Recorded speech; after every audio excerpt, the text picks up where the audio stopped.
Selamat datang di channel Cerita Cinta. Channelnya cerita cinta romantis. Sebelum lanjut, mohon dukungannya dengan like dan subscribe dulu. Gairah istri kesepian, bagian 38. Secepatnya undangan akan disebar. Jawab Trian santai. Lina yang ada di sampingnya, hanya bisa membuang pandangan dan berusaha mengabaikan. Trian benar-benar tidak tahu malu, dan justru merespon bercandaan mereka. Ayo masuk. Aku akan mengajak kalian pulang ke apartemenku, kata Trian, seraya mendudukkan Janu di kursi belakang. Lina urung membuka pintu saat mendengarkannya. Saya mau pulang, Pak. Tolaknya mengerejut. Sudahlah, ikut saja, paksa Trian. Ia mendorong Lina agar masuk ke dalam mobilnya. Pakai sabuk pengamanmu, pinta Trian. Saya tidak mau. Trian tertawa kecil. Kalian belum pernah main ke rumahku. Jadi, sekarang waktunya. Kenapa kamu seperti takut sekali? Memangnya aku akan menerkamu? Sindir Trian terkekeh. Lina memandangi senja dari balkon apartemen Trian. Pemandangan di lantai 30 itu sangat indah. Semburat warna jingga di langit, jajaran gedung-gedung tinggi, serta barisan mobil di jalanan yang tampak kecil dari atas sana. Tempat itu sangat nyaman. Tidak bising, dan jauh lebih luas daripada rumah kontrakan Lina. Kalau Trian tidak memaksanya ke sana, ia tidak akan tahu ada tempat sebagus itu. Apa kamu suka tempat ini? Suara itu mengagetkan Lina. Ia menoleh ke belakang, dan mendapati Trian yang baru saja selesai mandi. Ia mengenakan kaos putih polos, dengan celana pendeknya. Rambut yang agak berantakan menutupi dahi, membuat penampilannya berbeda dengan di kantor. Lelaki itu tampak lebih muda dan segar. Sejenak Lina hilaf mengagumi keindahan Tuhan yang satu itu. Segera ia menggelengkan kepala, membuyarkan pikirannya dan berjalan masuk ke dalam meninggalkan balkon. Saya mau menyusul Janu, ya? Pamit Lina. Putranya memang meminta pergi ke kolam renang, yang ada di halaman belakang kawasan apartemen. Trian meminta asisten rumahnya, untuk mengantar dan menemani Janu, yang ingin berenang dan bermain di bawah. Trian yang tidak ingin ditinggalkan, menahan tangan Lina. Biarkan saja, dia pasti masih senang bermain di sana. Apalagi jam segini, sedang ramai-ramainya anak kecil, ucapnya. Tapi, Lina yang merasa tidak nyaman, berusaha mencari alasan untuk keluar dari sana. Trian menarik Lina ke dalam pelukannya. Kita nikmati dulu waktu kita berdua, sayang. Apa kamu tidak mau melakukan sesuatu denganku? Mumpung kita hanya berdua, ia berbisik di telinga Lina. Mendengar hal itu, Lina membulatkan mata. Seketika ia panik dan berpikir, Trian akan melakukan sesuatu padanya. Apalagi jantungnya sudah berdebar-debar, dan perasaannya menjadi tidak karuan. Anda bilang tidak akan melakukan hal yang aneh, kan? Protes Lina. Ia berusaha menutupi rasa gugup, dan getaran perasaan aneh saat Trian mendekat. Trian hanya tersenyum, ia tak mau melepaskan wanita itu. Siapa bilang kita akan melakukan hal aneh? Kita akan melakukan hal romantis. Tidak mau. Tolak Lina mendelik. Bukan Trian kalau mau mengalah. Ia terus memegangi Lina dan merebahkannya ke sofa sambil tersenyum, meskipun wanita itu terus memukulinya. Trian, aku tidak mau. Saking kesalnya, sampai Lina menanggalkan keformalan yang biasa ia gunakan. Trian semakin nekat, ia suka melihat respon Lina yang menurutnya lucu. Lina semakin panik, melihat wajah Trian tepat ada di atasnya. Jantungnya seakan mau lepas. Kamu ini cantik sekali, ya? Pantas saja aku sangat menyukaimu, ucap Trian menggoda. Aku yakin, diriku yang dulu pasti sangat menyesal, sudah menyia-nyiakan orang sepertimu. Lina tertegun mendengar perkataan Trian. Tiba-tiba, kenangan yang dulu kembali terlintas di pikirannya. Bagaimana dulu mereka punya hubungan yang sangat dekat, hangat. Dan masa-masa itu terasa sangat membahagiakan. Bisa-bisanya kita tidak berjodoh sejak dulu, bodoh sekali aku. Trian tertawa kecil, menertawakan dirinya sendiri. Kalau sudah begini, bukankah wajar kalau aku jadi sangat menginginkanmu? Bahkan, rasa naluriku tergerak sendiri untuk mendekatimu. Sekalipun aku tak bisa mengingat apapun. Sikap abaimu membuat aku sakit dan kesepian. Kedekatanmu dengan lelaki lain memancing rasa cemburu, dan dadaku terasa terbakar karena rasa kesal. Kenapa kamu tidak mendekat dan menyadarkanku lebih cepat, Lina? Bagaimana bisa aku melakukannya? Tanya Lina bingung. Jika diingat kembali, sikap Trian saat awal mereka bertemu sudah sangat menyebalkan. Ia kira dia hanya berpura-pura tidak kenal. Lina, panggil Trian dengan nada yang merdu. Hum. Lina kembali menatap lelaki yang ada di atasnya. Apa kamu mau menambah anak yang lucu? Tanya Trian dengan entengnya. Trian. Bentak Lina kesal. Padahal suasana di antara mereka sudah terasa sangat romantis. Namun, lagi-lagi lelaki itu mengacaukannya. Bisa-bisanya, Trian berkata seperti itu tanpa rasa malu. Lina yang mendengarnya saja, malah jadi malu dan seakan bersalah. Lina kembali berusaha mendorong Trian, namun lelaki itu seperti tidak bisa disingkirkan. Ia seperti dipenjara di bawah tubuhnya, yang kokoh bagaikan karang. Punyaku sudah bangun, imbuh Trian. Lelaki itu benar-benar tidak tahu malu, dan justru membuat orang yang mendengarnya malu. Memangnya kenapa? Itu salahmu sendiri. Lina memukuli tangan Trian, yang ada di sisi tubuhnya. Tapi, Trian justru menurunkan tubuh bawahnya, hingga semakin menyulitkan gerak Lina. Sayang kalau tidak dipakai, goda Trian. Bisa saja ini akan jadi anak selucu Janu, masa kamu tidak mau? Bisa tidak berhenti bicara yang tidak-tidak? Aku sangat malu mendengarnya, gerutu Lina jengkol. Trian semakin melebarkan senyum, melihat perubahan raut wajah Lina yang kini memerah. Kamu sudah tidak punya mainan, kan? Aku rasa, punyaku lebih enak dari mainan yang sudah aku buang itu. Mau coba? Trian terus berusaha merayu. Lina tidak tahu lagi, bagaimana caranya berbicara normal dengan orang seperti Trian. Kamu juga pasti masih ingat kan, rasanya? Lina menghela napas panjang. Lama-lama ia bisa ikut gila, mendengarkan kata-kata vulgar yang Trian ucapkan. Mau tidak mau, ia jadi terbayang-bayang kembali kejadian saat itu. Mana bisa aku ingat? Waktu itu aku juga sedang mabuk.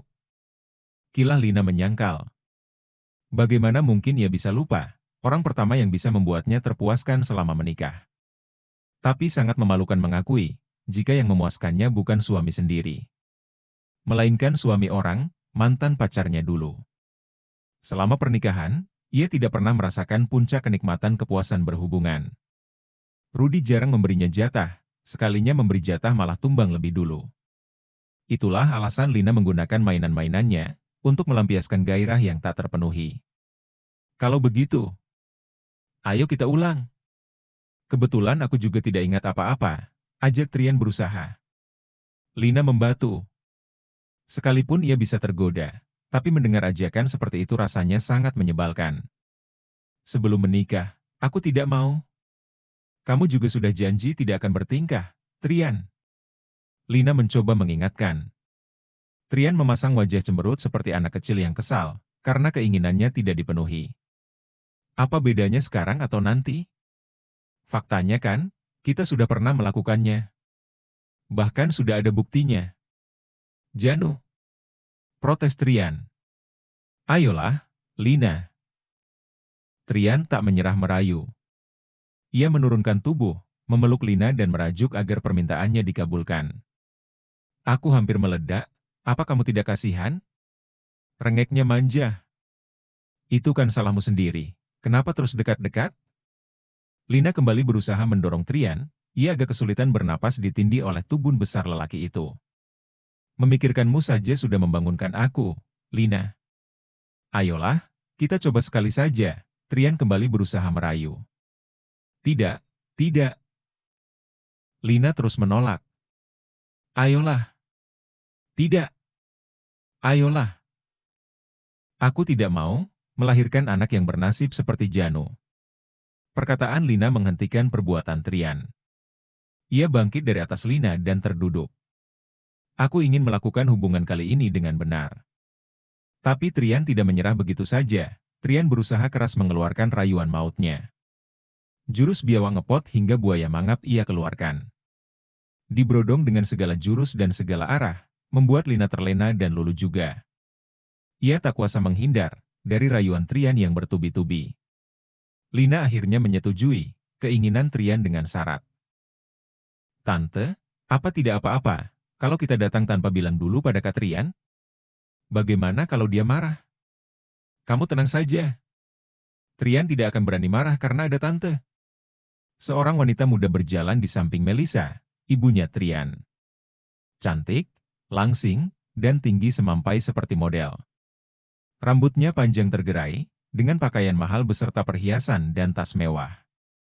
Namanya Clara Arsila, wanita yang ingin dijodohkan dengan Trian. Melisa tidak sabar lagi menghadapi kelakuan putranya yang seenaknya sendiri. Ia sengaja membawa Clara datang untuk menemui Trian, agar mereka bertemu. Karena putranya tidak kunjung mau pulang untuk dikenalkan dengan Clara. Clara masih terhitung keponakan jauh Melisa. Mengenal wanita itu sejak kecil, membuatnya mantap untuk menjodohkan dengan Trian. Apalagi dia tahu, jika Clara sejak remaja juga sudah memiliki ketertarikan kepada Trian. Mengetahui putranya yang berstatus duda, juga tak menyurutkan Clara tetap menyukai Trian. Akhirnya, Melisa berinisiatif mengajak Clara mendatangi Trian. "Tante sudah sering mengenalkan Kak Trian pada wanita-wanita cantik, tapi selalu ditolak." "Aku bagaimana ya, Tante?" tanya Clara penasaran. Melisa mengulaskan senyum. "Trian pasti akan menyukaimu, apalagi kalian dulu kan akrab." "Tenang saja, apalagi Tante akan mendukungmu sepenuhnya." Mendengar perkataan itu, Clara tersenyum lebar. Ia tidak sabar untuk bertemu Trian, keponakan yang sudah disukainya sejak kecil. Ia tidak bisa melupakan betapa perhatiannya Trian saat mereka kecil. Trian sering mengajaknya bermain dan membelikan es krim. Sayangnya, perlakuan Trian terhadapnya sebatas perhatian seorang sepupu. Trian tak pernah menganggapnya lebih. Usia yang terpaut 5 tahun, membuatnya selalu diperlakukan seperti anak kecil. "Tante, kalau rumor tentang Kak Trian itu sebenarnya bagaimana?" Melisa mengerutkan dahi, lalu menoleh pada wanita muda yang berjalan di sampingnya. "Kamu mempercayai rumor itu?" tanyanya penasaran. "Ah, tidak, Tante. Aku juga tidak mau percaya. Hanya mau memastikan saja, soalnya Mama khawatir kalau rumor itu benar." Melisa mengulaskan senyum. "Kamu tenang saja, sayang. Trian itu normal. Dia hanya belum menemukan wanita yang tepat. Makanya, selama ini dia memilih sendiri." Clara merasa lega. Ia juga tidak percaya dengan rumor tersebut. Setahu dirinya, Trian pernah berpacaran saat sekolah. Dan lelaki itu juga pernah menikah, mustahil jika Trian tidak menyukai perempuan. Masalah Trian, yang tidak bisa memiliki keturunan, Clara tak begitu peduli.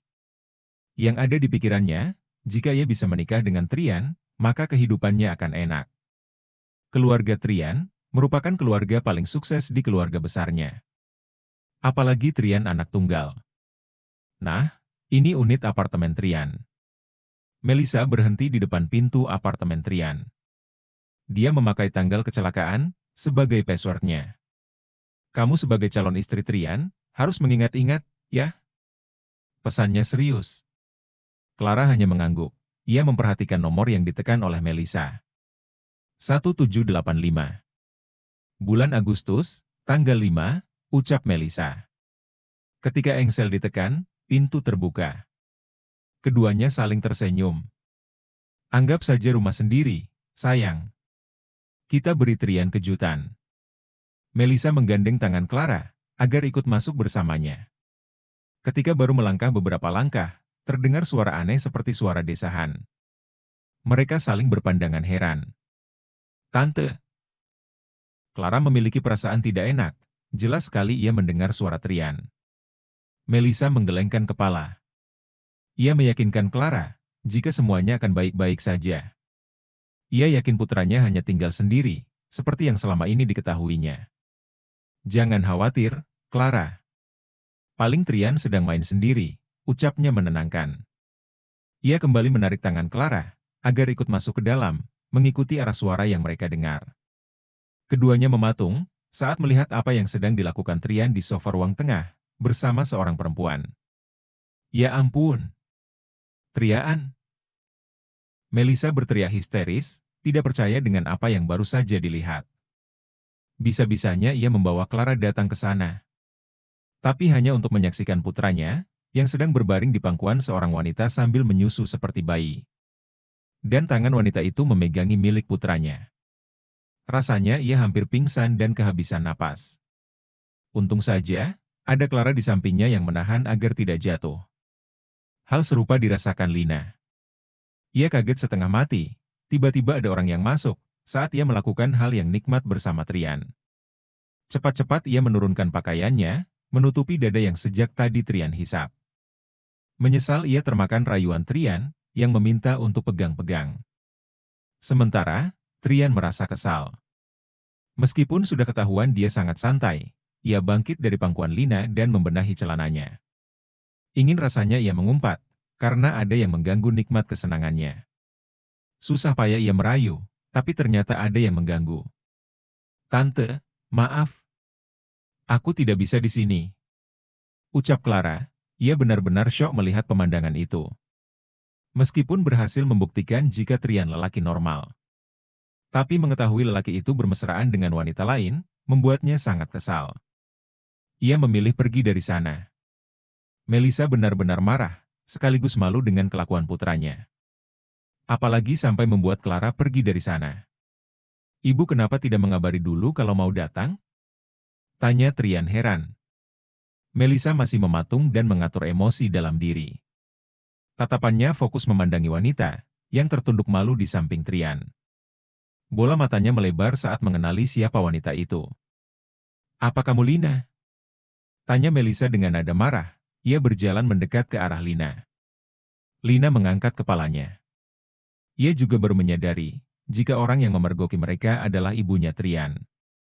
Ia tidak menyangka, akan bertemu lagi setelah sekian lama, apalagi dalam situasi semacam itu. Kamu sejak dulu punya hobi terus menempel kepada putraku, ya? Apa kamu benar-benar tidak tahu diri?